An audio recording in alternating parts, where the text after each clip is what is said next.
All right, on this enclosed car hauler, howdy again, it's Roy. Somebody added this receiver hitch on there. I guess maybe the same people that did the welding on the rear door, maybe somebody else, because it's a better job. But they just got this little 3/16 steel plate, and then 3 welds across the back, 1 on each side, so 5 welds there, and then similar welding over there. Yeah, if I was to pull another trailer behind this, it better be just a light one, a little maybe single axle 4,000 pound gross trailer with only maybe 2,500 pounds gross on it, just in case. But also, you can see that sucker is drugged since it was installed. I may get stuck taking a grinder and removing it, because it's fairly likely to do that worse. I've got some okay clearance from the ground right here where I'm sitting, but actually the front of the trailer's down at this time because I got too low of a hitch on the truck.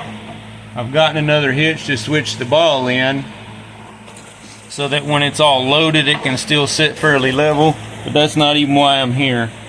On this enclosed trailers, apparently this is very common.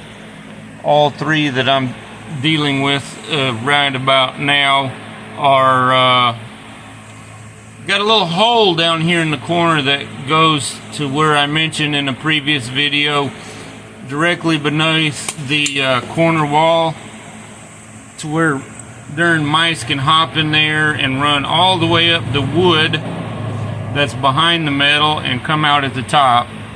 Then this one, the wall is open. I'm gonna have to come underneath here with a hammer and get this all knocked upwards where it is bent down from overweight or something. I don't think what I hauled in here did it. I've only hauled a half-ton pickup truck. Of course, it had hay loaded into it after it was in the trailer and had to back it out like that. This more likely has something to do with the damage from some damn worthless thieves, especially like along here. So I'm gonna have to get this raised up. I think this might be more important than trying to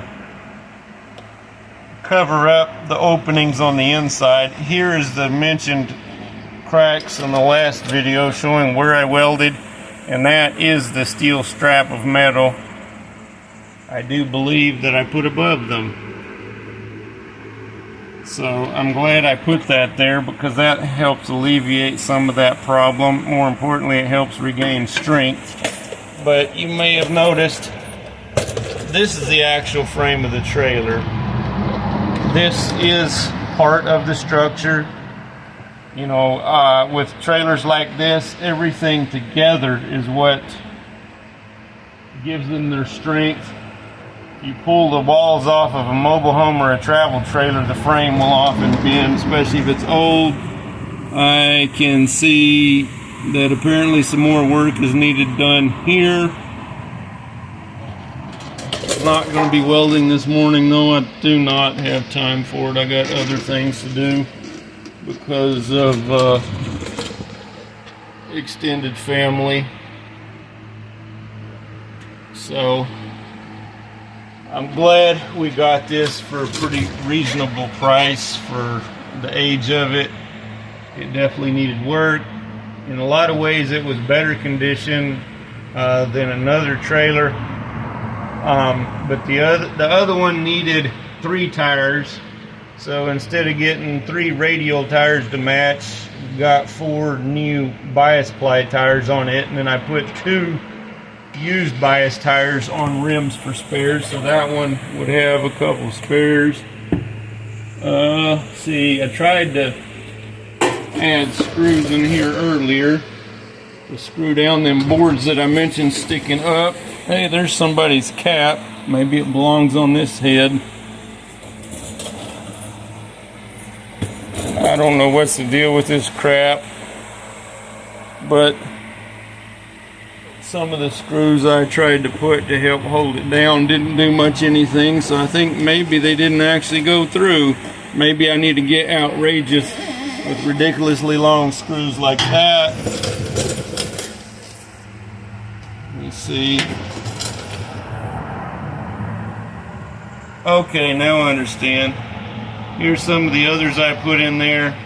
They just barely poked through, so they didn't actually grab any metal. They were long enough to hit it and drill into it, but the threads didn't catch. Let's go check this other side and see how bad it is. There's gaps at the wood. Oh boy, something else I didn't see because it's still got wood above it. Maybe I can patch this one from below. Do a little bit of welding there. With such thin material, it's a real pain. It's too easy to burn a hole in it. That's all in pretty good shape. So time for me to shut my mouth and grab some safety glasses or goggles and a hammer. Thanks for tuning in. Please get all your necessities. Invest in the necessities before any precious metals like brass, copper, and lead. And then after that, silver and gold.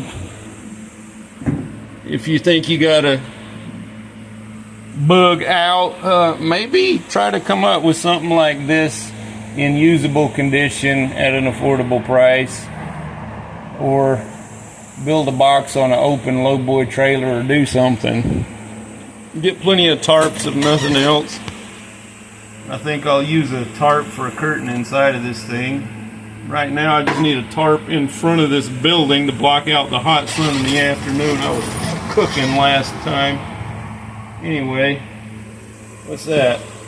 Sunlight? Thank you. Take care.